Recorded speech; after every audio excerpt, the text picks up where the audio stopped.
community are definitely growing. My heart is broken.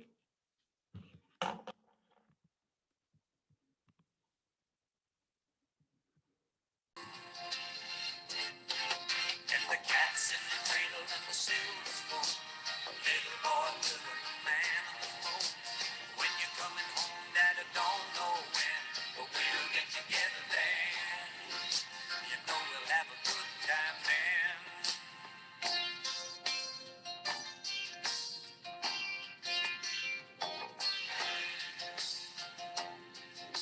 My son turned 10 just the other day. He said, thanks for the ball, Dad, come on, let's play. Can you teach me to throw? I said, not today, I got a lot to do. He said, that's okay. And then he walked away, but his smile never did. And said, I'm gonna be like him.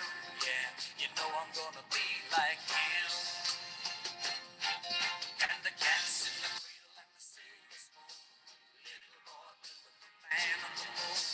When you're coming home, Dad, I don't know when, but we'll get together then. You know we'll have a good time then.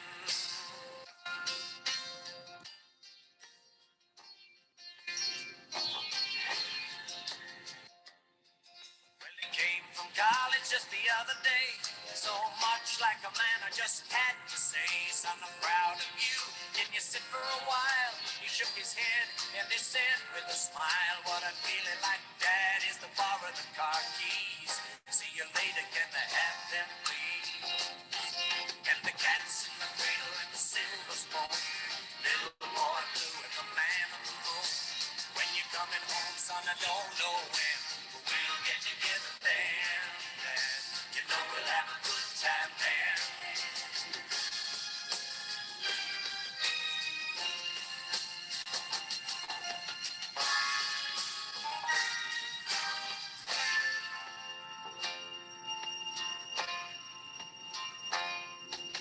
I've long since retired, my son's moved away. Called him up just the other day. I said, I'd like to see you if you don't mind. He said, I'd love to, Dad, if I can find the time. You see, my new job's a hassle and the kids are the flu. But it's sure nice talking to you, Dad. It's been sure nice talking to you. And as I hung up the phone, it occurred to me, he'd grown up just like me. My boy was just like me. And the cat's in the cradle and the silver spoon. Little boy blue and the man on the moon. When you're coming home, son, I don't know when, but we'll get together then. And we're gonna have a good time then. Good morning, everyone. You know, our kids most definitely are watching us. Our kids are most definitely following our footsteps. So we do have to be careful with where we step and how we step. This saying, this quote here says, it is easier to build strong children than to repair broken men. It's a saying by Frederick Douglass that I have adopted many years ago with working with young men who have been falling into some sort of addiction or engaging in self-destructive behaviors. And this saying is most true. You know, it is easier to build strong children than to repair broken men. Good morning, everyone. My name is Luis Del Orbe, and I am a problem gambling specialist with the Council on Compulsive Gambling. Now, you know, there's certain things that I want to say. You know, while we engage into this exploratory discussion into family culture and practices that can aid in reducing the possible risk of developing addiction and behaviors in youth, sometimes I get a little bit passionate, okay? And, you know, I hope that I do not offend anyone with the way I express myself, but do please know that my opinion are my opinion. My opinion are not those of the Council on Compulsive Gambling or its staff, okay? March this month, we are in the middle of Problem Gambling Awareness Month. And one of the things that we always have to say is, listen, start the conversation, start talking. Gambling is considered a hidden addiction because of that, because it's so easy to hide. In time, usually substance abuse, any sort of abuse where you put some substance into your body, it shows physically. But gambling is hard. So you can hide it, and sometimes it's a little difficult to see, and sometimes a little difficult for families to navigate through this process. However, we're going to talk today regarding this topic, and I hope that you would join in this conversation. This is not just me giving you information. I welcome your comments. Please use the chat app, the chat app option. We will monitor the chat. We will answer your questions. Anything. I know Dan Trolaro, our assistant director, is on the line, so he knows that he can chime in anytime if somebody has a comment or a question that they would like to address, and we shall address it. Okay. Now, who is the Council of Compulsive Gambling? In looking at the participants, I know I have seen many familiar names, but I did see a few new names. So the Council of Compulsive Gambling, we of New Jersey, we are a private nonprofit organization that provide information, education, and referral services to people affected by gambling addiction and their families. Okay, we have a helpline in which we is operating, opens up 24 hours a day, 7 days a week. Okay, many states within the United States are part of this helpline. So when you call this place, if you cannot get a hold of us, somebody will pick up that line.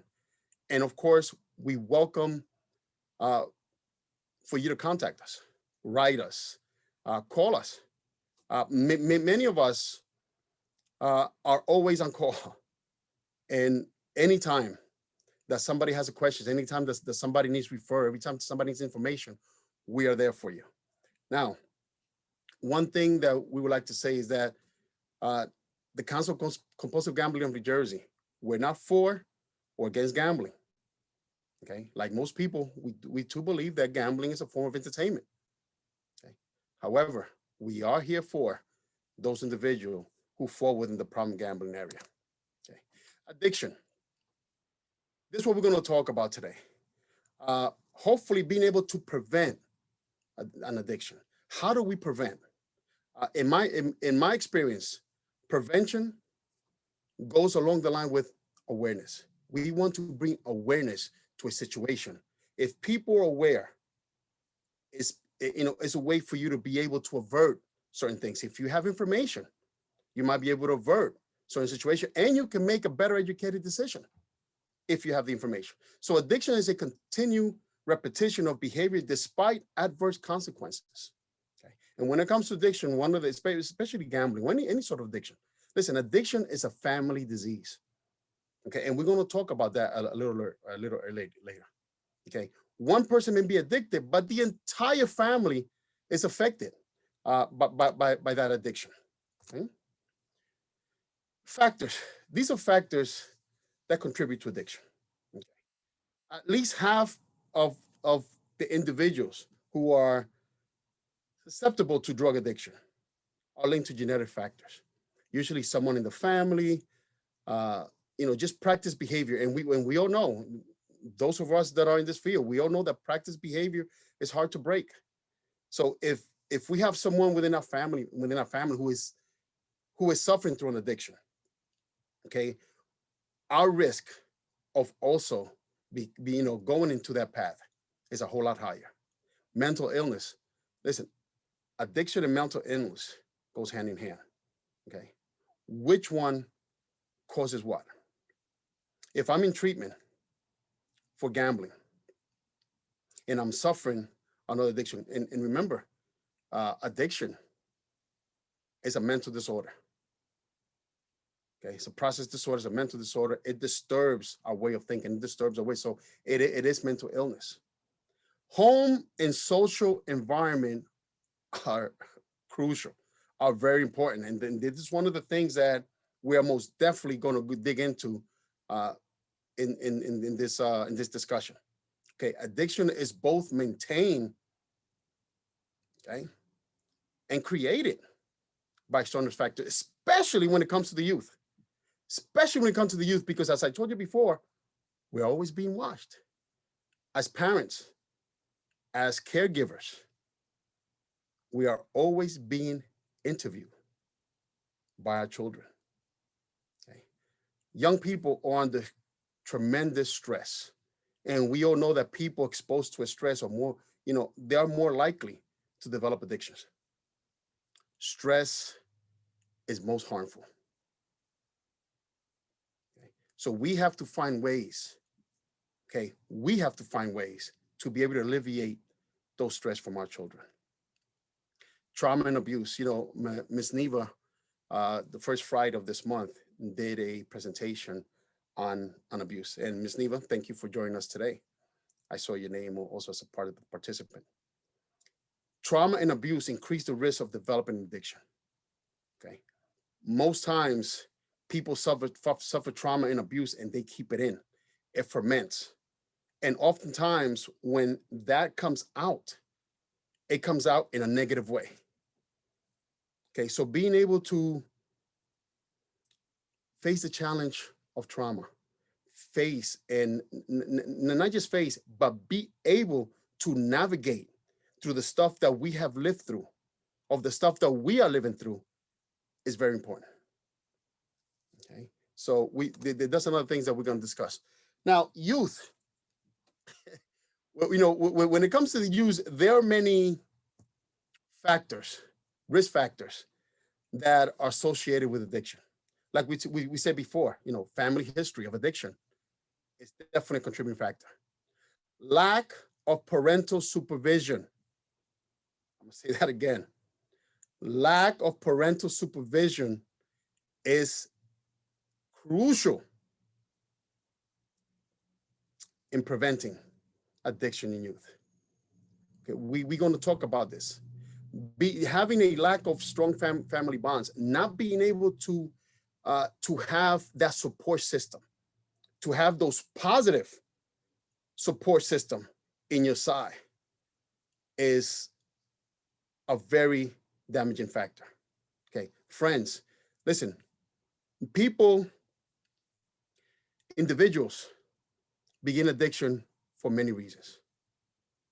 But when it comes to youth, peer pressure, experimentation, those are on the top of the list. We're going to discuss the teenage brain in a few minutes because, like many of you know, that's what we have to get into. Okay, but being surrounded by those individuals who might not be good for us, being surrounded by those individuals who are bad influence for us, is very damaging. Okay, and just having drugs available to us. You'll see later on that that will show you that a lot of the kids, they start with a medication at the home. Okay, when I talk about drugs being available to children, I am talking about medications as well. Okay, so we're going to talk about that. Drug use during adolescence is very damaging to the developing brain. Okay. We are a nation of medicated individuals, and there's a reason for that. And it starts in the home. It starts in how children are taught how to handle stress. It starts with how we can avoid our children from being able to suffer certain trauma. Okay. It is our job to keep our children safe. And we cannot fail at that. Okay. One of the most important risk factors of addiction is the age at which a person starts the behavior, or to use alcohol or drugs or tobacco or everything else. This is most crucial, the age that it starts. Those that start early have a much more risk of developing addiction into adulthood or even while they're young. Okay? So these are things that we must. Now, just like there are risk factors, there's also protective factors that help our children maintain and carry a healthy lifestyle. How much time am I dedicating to my child? How much time are we dedicating to our children? Okay, supportive parenting and monitoring of children's behavior is a critical factor associated with lower rates of addiction among youth. Listen, when even during those times that you believe that your teenage child is hating you, doesn't like you, because sometimes kids will do that. I hate you. They're paying attention. We're going to talk about those behaviors, okay? Even when there's trouble in paradise, we must maintain a strong family bond with our children. We must supervise our children. We have to make sure that we know who our children are with, how they're spending their time. Develop strong community ties. You know, children have a natural sense to hide things, to go around things. Children have a way of testing their limits. It's up to us to make sure that they know how far they can get. Okay? So develop a relationship, not only with the surrounding people around your home, not only with the people within your family unit, because sometimes family units do not talk to one another. But one good thing that you got to do, one of the best things that you can do is develop a relationship with your school. Whatever school your child is in, develop a relationship with that school. Okay? If you develop a triangle of communication between your home, school, society, but by knowing the parents of your children's friend, if you develop a triangle of communication, you will know what your kids is up to. Kids cannot hide when adults communicate. Okay, they cannot hide, and they're looking to hide. It's just wired into the brain for them to hide things. Okay, so it's up to us to instill these things in them. Now here we are, the battleground. This is the topic of today's discussion. This is where the true fights take place. And listen, I am not being dramatic. Okay, as a parent, you are fighting for your children. You're fighting for your children, and the competition is very well armed. We're going to discuss some of the society dangers, some of the dangers in society for your children. They're very well armed, and it's up to us to be able to make sure that our children are well informed. But before we can inform our children, before we're able to help our children, we must educate ourselves. So the teenage brain, as you know, is under construction. Okay? And there's certain parts of the brain that the children tap into. There's certain part of the brains that are not yet active. That's the part that's still under construction. The human brain starts developing from the back forward. Okay, the back of the brain. So as I say, brain remodeling starts at the back of the brain, and it continues construction into the mid-20s. Okay, the main change that the brain goes through, a lot of the unused connection is being pruned away. So this is the part where use it or lose it come into play. So this gray matter that in the developing stage you're going through, that is being pruned away. So this pruning process starts in the back of the brain. The front part of the brain, okay, the prefrontal cortex, the frontal lobe is the last to develop. And we all know what the frontal lobe does, right? It is our brake. It's where our logic, rationale comes into play and things like that. Okay, so because the prefrontal cortex is still developing, teenagers might rely on the part of the brain called the amygdala to make decisions and to solve problems. Now, if we go back to the next slide, look at what the amygdala does. It helps keep us safe. It is where all of our emotions come from. Okay, our emotions, they're created there. We have those feelings coming through, and then the amygdala makes us feel a certain way, and we become emotional. It keeps us thinking clearly, or we believe it keeps us thinking clearly. But if you're in an emotional state, if you're aggravated, and you do not know how to handle those aggravations, if you're stressed out and you do not know how to be able to cope with that stress, if you don't have no coping mechanism, not just yet, how are you going to be able to think straight? And this is where we are, okay?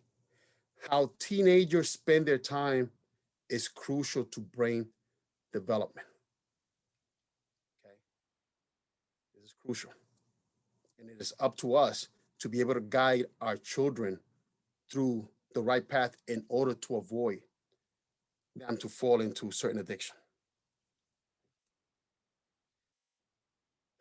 The average age at which a child first starts gambling is 12. Now remember, here we're giving you just the average age. So, when we do averages, that means we have low numbers and we have high numbers. So although the average age where a child first starts gambling is 12, that means that there are children who are starting to gamble before this age, okay? Gambling is a legal activity. Drinking is a legal activity. And now, so is marijuana. This is something that we have given a message. We have constantly bombarded our youth of something that is bad for you. So I want you to think about the possible message that our young people are now getting with marijuana being legalized. Okay. But we have to explain to them, just because something is legal, it does not mean that it's good for us. Okay.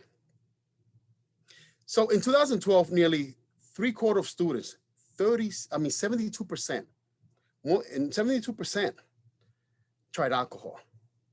And some of them did it. 37% did it by the 8th grade. According to a study by Columbia University, and when I read this, I was like, wow, the numbers are so high, because we got to think about the number of children in the country, right? So underage drinking accounts for 11.4% of all alcohol consumed in the United States.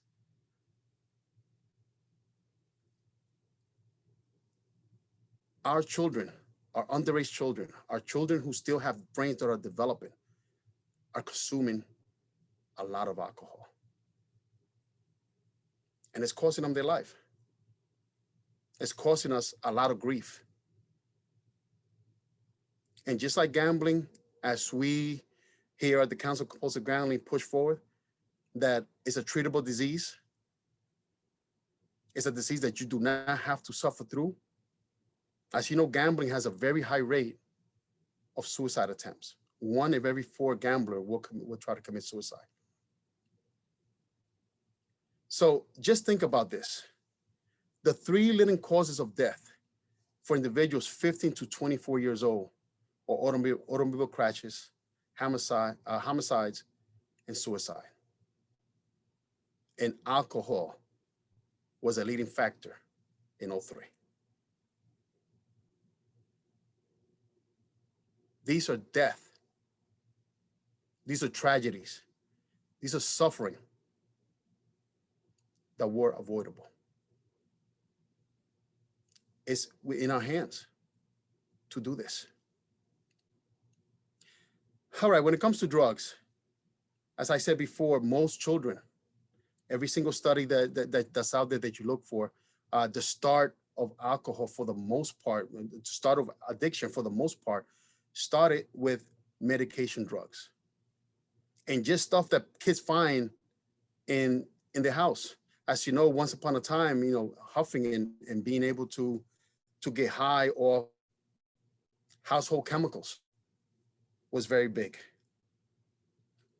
As adults, we have to remember this. We have to keep this in mind. We just can't leave our medications out for children to experiment with. They're curious. And listen, that curiosity is natural. In working with parents of people who have tried drugs and young people who have tried drugs, a lot of times they have told me, I hit my child. When I saw him with that stuff in his mouth and I hit him. Okay, so we go to children and we blame them for certain things. But you got to remember where they're at, what stage they're in. In order for us to, before we can hold them accountable to stuff that they're doing, we have to hold ourselves accountable. We're the adult. And I'm going to repeat something that, I'm going to say something a few times during this discussion. Last week, Dan said that a kid's brain it says go, go, go, right? The kid's brain always wants to go. They're very emotional. They're going through that stage. We, the adults, the parents, the caregivers, we are their brake. It is up to us to be able to pull them back. It is up to us to be able to say, okay, whoa, slow down, take a break. Okay. Children are going to want to go. And you know what? It's natural for them to do it. So look at these ages. Look at the average age of when children start displaying, start experimenting, give into their curiosity when it comes to drug, gambling, just self-destructive behaviors. It's too young for them to start this. Now, I was reading some of the rationale behind why marijuana and why some drugs are now being decriminalized or legalized. We're going through this process over and over again. In 1914, over 100 years ago, Congress decided to ban drugs, okay? Ban drugs. In 1918, then, alcohol was prohibited. Okay. The United States became a dry nation. We have been practicing this for 100 years. So why are we still going from one pandemic to another? In 71, we declared war on drug. Marijuana became the enemy. Marijuana was the gateway drug. Remember that, 1971? When Nixon said drugs is the enemy? Thousands of people have spent numerous years in prison because of this. But yet, here we are legalizing it. Just the same way now that our children are bombarded with advertisement of gambling, advertisement of alcohol, we must now be prepared for our children to be bombarded with advertisement of where they can go and buy marijuana. Yes, I understand that there are safeguards put into place. I understand that there are going to be certain things that people need to do. Kids should not be engaging in any drug use until the age of 21. Well, the same thing goes for alcohol, right? So we got to keep this in mind. We got to keep in mind that our children are going to be receiving mixed messages. We have to keep in mind that we have to filter this information that our children are going to receive. And we have to make sure that they understand the consequences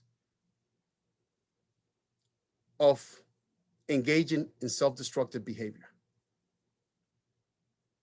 We cannot leave this information to take place outside the home. Education starts inside the home. Okay, we cannot just put into our leaders' hands. We can't just let Congress, we can't just lawmakers come into play, because the thing is, things change in time. You know, for us to be a dry nation, for us to have all these laws, you know, that have been in effect for over 100 years, you would think it's time for us to, you know, that was a time for us to be able to refine things, to be able to help things out. So we don't be in the type of situations that we're in today. Okay? Education starts in the home. Now, as I said before, for instance, for the council, we're not for or against gambling, because the fact is, not everyone that engages in gambling will develop an addiction. Not everyone who would experiment with marijuana will develop an addiction. Not everyone who sips or try experiment with alcohol will develop an addiction. But when it comes to children, we don't know. Okay? Addiction does not discriminate. Listen, there is not a household in this country that has not been affected or touched by addiction. Every single one of us, somehow, some way, were either affected directly or indirectly by addiction. These are, you know, so these are things that we cannot take for granted, because we do not know what's going to happen down the line. You know, one of the things that I talk about when I speak to students is safeguarding their future. We just don't know what's coming up. We don't know when addiction within our children is going to take place. But we do know that if they dabble, if they experiment, if they go into certain behaviors too early, the likelihood that they will develop an addiction is going to be that much greater. That much we know. So therefore, what is it going to cost us? Okay, what is it truly costing us to start putting safeguards into place? What is it going to cost us to, on a daily basis, practice certain things with our children? Listen, if we do not put in the time in the front end, we will pay the cost in the back end. We can't escape that. Either we do it in the front end in a very organized, healthy manner, or we're going to do it in the back end. Prisons are full of our children. The graveyards are full of our children. Rehab centers are full of our children. There's not enough beds. There are waiting lists for people to get in. There's a reason for that. And we can help, okay? We can help. We have the power to help. 22 million Americans, age 12 and over, suffer from addiction. That's about 1 in every 11 people. Children, 1 in every 4 are exposed to addiction in the home.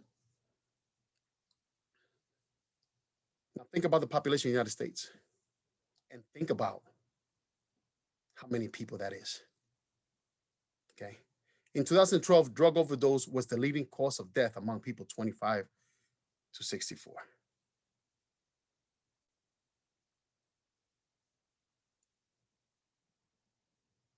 You see that? I'm just going, there's not much I'm going to have to say about this. That's more than motor vehicle crashes, overdoses. It's preventable. It's very preventable. And what we could give our children, what we're able to give our children, can help. So here we are. Like I said, it has been 100 years since we've been in this. So the issue is not easy, right? This is a massive issue. What's the solution? We have declared war on drugs. We have sentenced people. We have scientists. Scientists are constantly engaging in research on how to be able to alleviate the drug epidemic, on how to be able to alleviate the kind of things that people go through due to addiction. At our home, we're constantly thinking about how can we help our children. And sometimes we meeting in groups and have support system and do all kind of stuff. Even the churches are not involved. Clergymen are not out there raising public awareness about addiction. They're talking to the congregation about addiction because it is a problem. It is an issue in our society. The family unit is what holds the society together.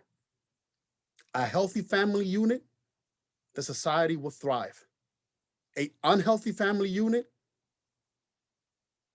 their behaviors, that toxicity, that toxic involvement, that behavior is going to spread throughout the community. And it's going to affect all of us. One thing we are good at in the United States, okay, we're very good at minding our own business. We're very good at it. Okay, we're going to talk about family secrecy later on down the line.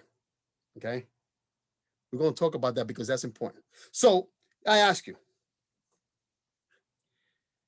if we have done this for so long, why are so many people dying? Why are so many of our children dying? What can we do? And you have the power in your hand. It's this simple. Family bonding as prevention to youth addiction. Family bonding is crucial. When I go to visit my sister, the reason why I chose this image here with the family, it says family. We may not have it all together, but together we have it all.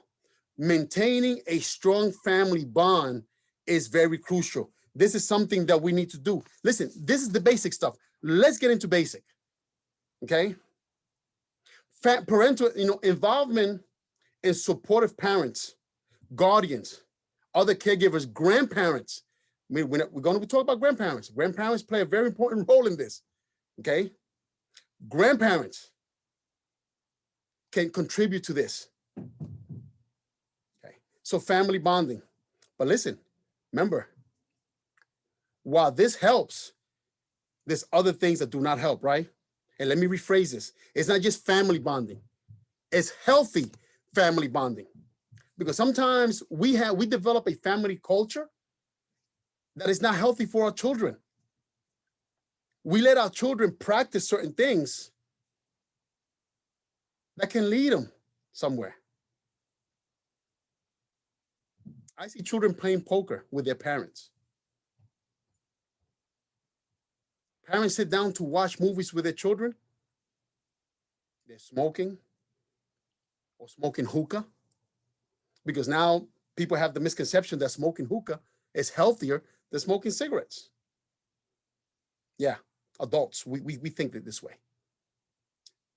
But we are leading our children into certain paths. We're leading our children and this is very damaging. Okay? Abuse to our children. These are our children. And adults, we can't say this enough. Stop arguing in front of your children. They're listening.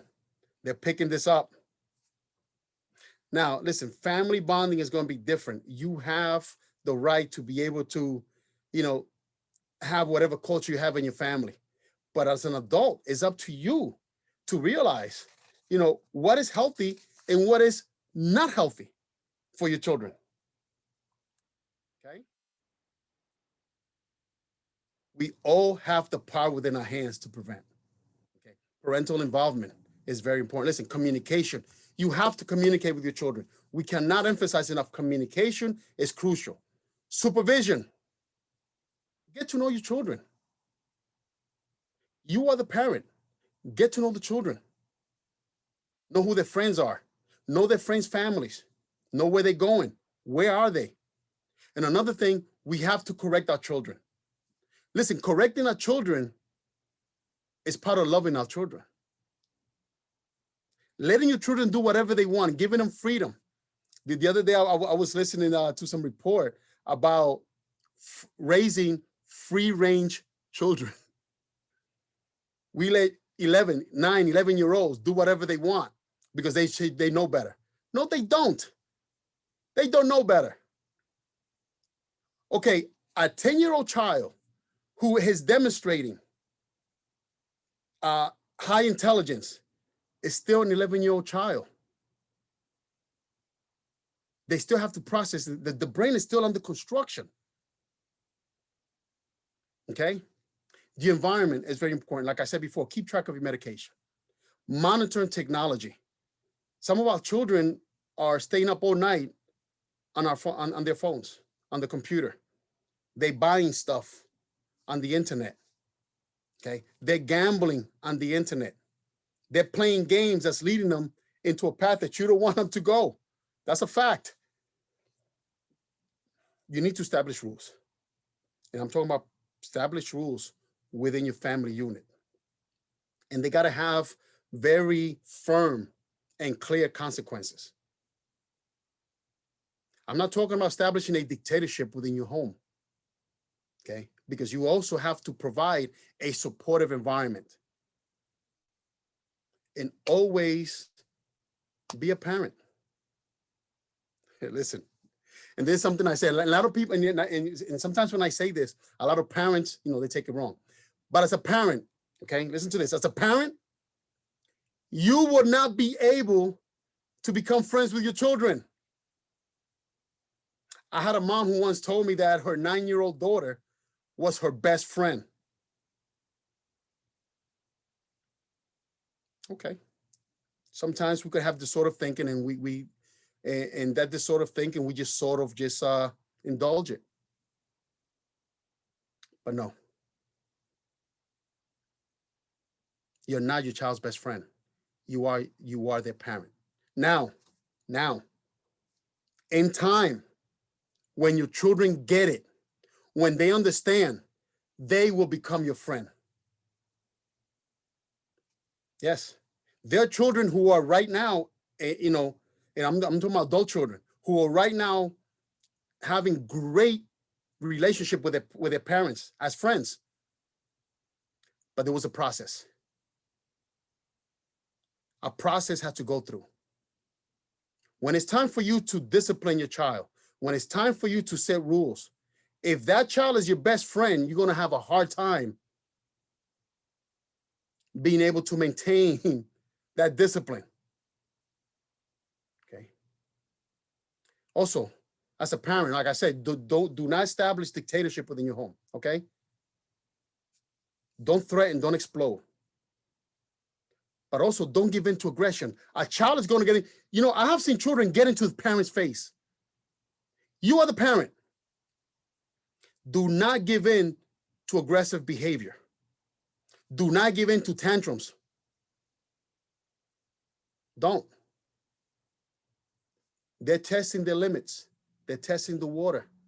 If as a parent, your child tests you and they come at you and you give ground in that child's mind, I won. How do you know that a baby's hungry? It cries, so you feed it. And the child gets it's like, ooh, when I'm hungry, if I cry, they give me food. Yeah, correlation. If I do something, if I behave a certain way and my parents react a certain way, I get what I want. So be consistent, okay? Be consistent. Don't ever give in to things. Don't flip-flop. If you tell your child, I'm taking your phone from you for 30 days because your behavior is not acceptable, don't give back the phone in 5 days. If you already told them I'm going to take it for 30 days, don't give it back in 5 days, because I guarantee you what the child is doing the chores. The child is busy. And once you give it back, boom, they won. Don't give in. Be consistent, because in the long run, it's gonna come in. Okay. So these are some of the tools on how you talk to parents. Talk to your children. Listen, keep an open mind. When dealing with children, you have to keep an open mind. You can't be rigid. Your children are not you. If your children act a certain way, if your children are going through something, I have seen parents tell their children, I have been through worse and I made it. Okay, good for you. Your child is not you. Okay, adapt to your children. Know that they're an individual. Children, they have a lot of stress on them. And sometimes we say, well, the only job is to go to school. No, there's a lot of stress. There's a lot of stress. You got to remember, in a teenage life, in teenagers, they have very little control. They have very little control of things. That's stressful. Okay, so be open-minded when you talk to them. Don't judge them. Don't condemn them. Okay, maintain a position of open-mindedness. Put yourself in their shoes. Think about yourself at that age. How would you want to be treated? And be honest with them. Kids know authenticity. They do.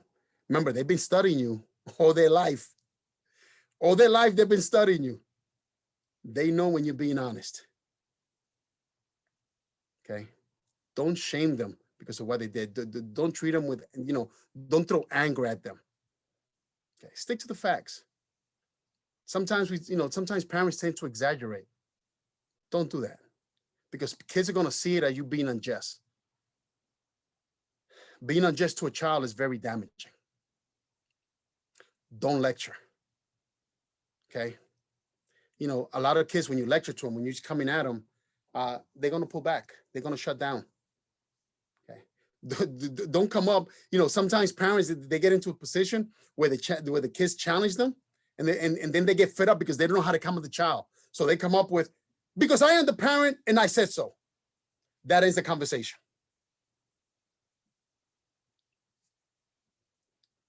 We're no longer there. We're at a stage that we know that doesn't work. Okay. It doesn't work. I'm part of the generation that we didn't have a voice. Okay. We did what our parents told us.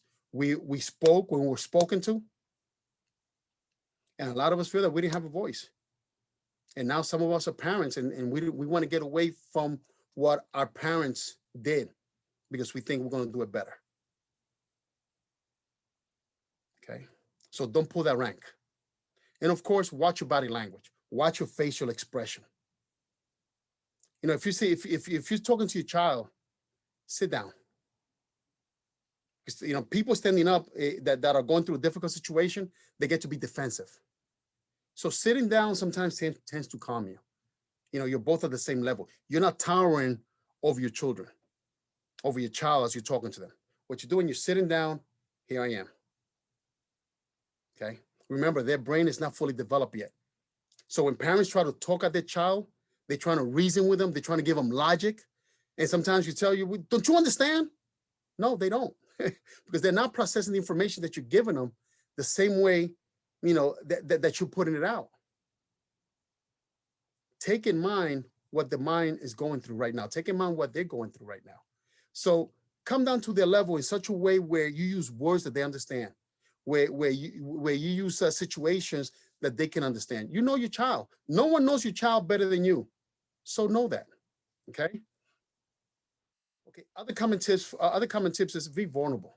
As a parent, we always want to come out strong, especially fathers. We always want to come out strong. We know the answer to everything. Listen, our kids know us.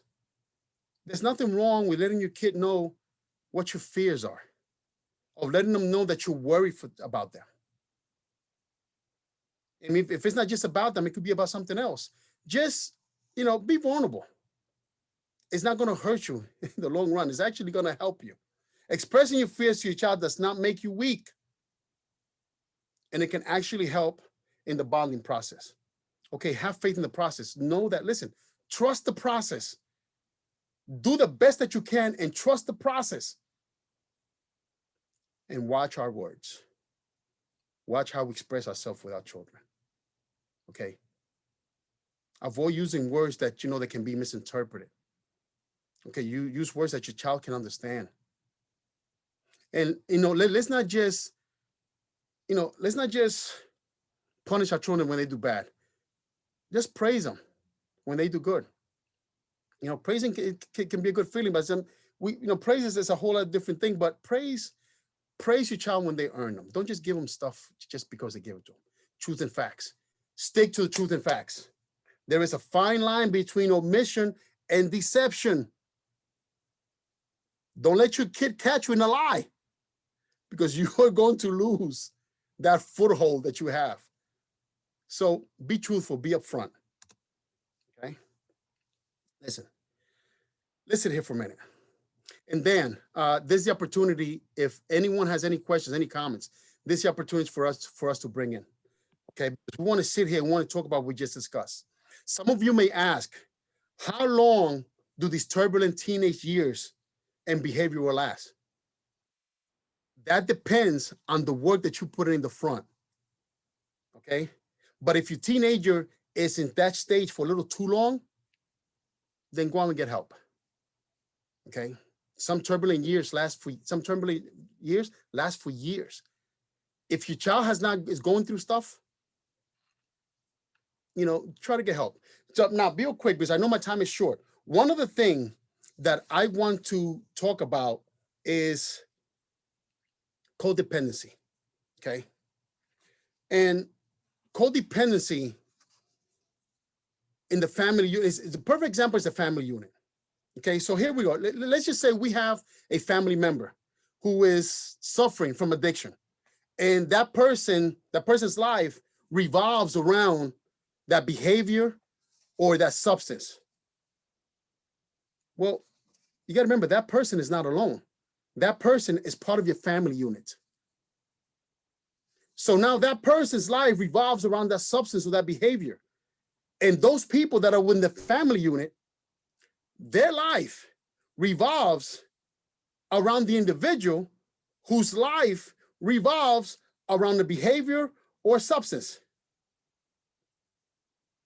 The day that the family is going to have is going to depend on the day that the individual is having, the type of day the individual is having. And the type of day that he or she is having will depend on the relationship they have with their behavior or the substance. That is codependent. That is codependency. Okay? And it's just incredible. Look, talk about codependency. I'm going to tell you a little thing. I am codependent on you. Society is codependent on you. We are depending on how well your child goes through those developing years.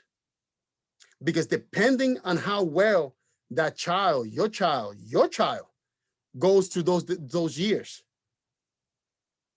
that's how healthy my community is going to be. That's how healthy society is going to be. I depend on you to help your children through this process. I depend on you for the treatment that your children is going to treat me. I depend on you to help me. I hope that you treat me well in time. because that's what this is about. Okay, so we're codependent upon each other. So depending how fast, depending what you do in the front end, you will do in the back end. Okay. Listen, really quick. Everything that I said also goes for those parents who have special needs children. Sometimes we tend to treat special needs children. I work with special needs children, and sometimes we tend to treat special needs children differently. Okay. We take pity on them. Don't. Special needs children need structure just like any other child. Now, with special needs children, the process that they go through might be a little delayed. Okay, with special needs children, sometimes that process that you go into with your teenagers during those teenage years, you might be experiencing it when they're in their 20s. But the process is still the same. And you have to go still the same. Hi, Dan. We're coming up close to the end. It's any questions, any comments that we can address before? My goodness. Luis, I need about an hour probably to address the comments and questions. You've done a marvelous job, and a great job. You always deliver it, and you deliver it with such passion, and it really comes through. You are such a compassionate person, and you really delivered a great message and a lot of great tips. There's so many takeaways today. I've been jotting down some notes, and I do have a question from retired Honorable Judge Cheryl Moss as well. But some of the observations throughout have been consistently the importance of ACEs, the adverse childhood experiences, the concept of, early and often matters, age of onset, not seeing a negative, the education that starts in the home, but is just woefully underdone by parents. And it's a real challenge oftentimes. The secrecy and stigma that you mentioned within families, there's so much secrecy within families and stigma. Yes. Because you don't want other people to know. We live in a comparison culture as opposed to a compassionate culture. And so those were kind of highlighted. Judge Moss, there's so many lengthy chats and comments, and you'll be able to see them as well as we move through. But Judge Moss was interested in your thoughts on what some of those behaviors, damaging behaviors, psychological behaviors that can develop with children of addictive parents. And then when the child becomes an adult, what have you seen and what are some of those issues? Now, listen, I'm going to address some of the things that you just said real quick. Secrecy. Okay. As I said, we would not know how well our children took in the lesson. We do not know how well that lesson takes hold until years from now. Many of us will be grandparents by the time we see whether our lessons took hold with our children. Okay. Secrecy. Adult children will go through stuff. And sometimes the parent, now they're grandparents, they'll say, oh my God, I didn't know. Why didn't you tell me? Well, that's because all your life, all your child's life, you have told them that everything stays within the family. So now they're holding those secrets in. So now you realize how well that thing took hold. Now, certain behaviors, you know your child.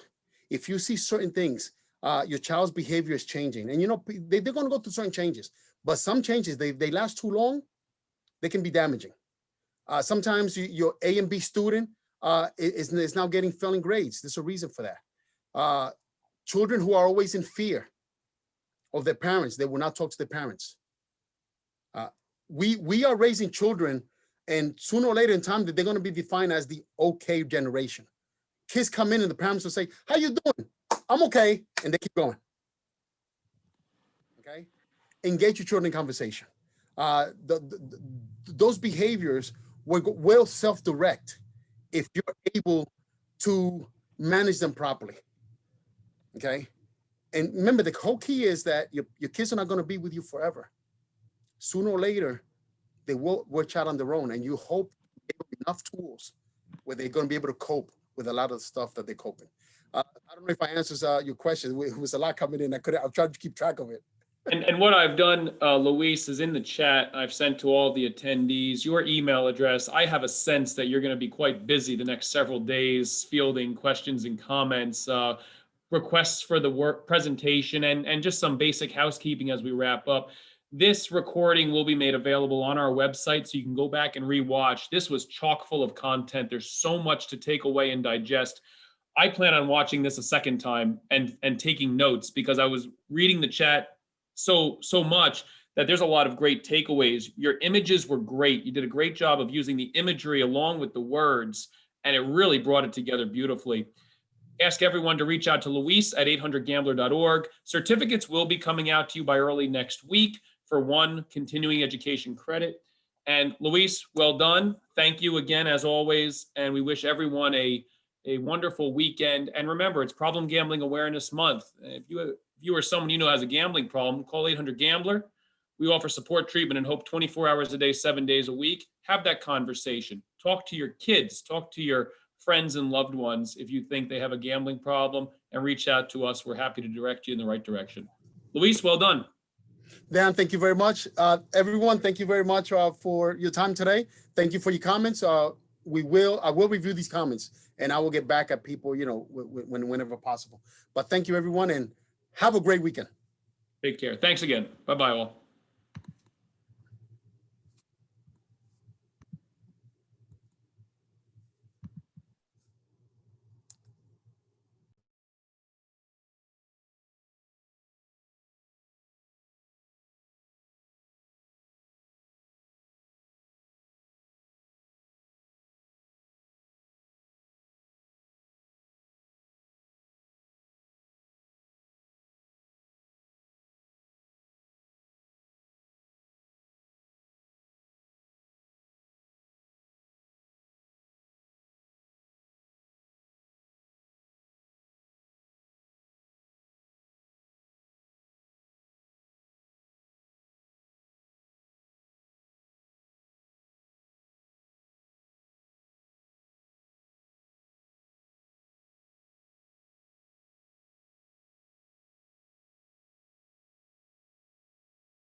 Hello, Dr. Hall. Are you still there?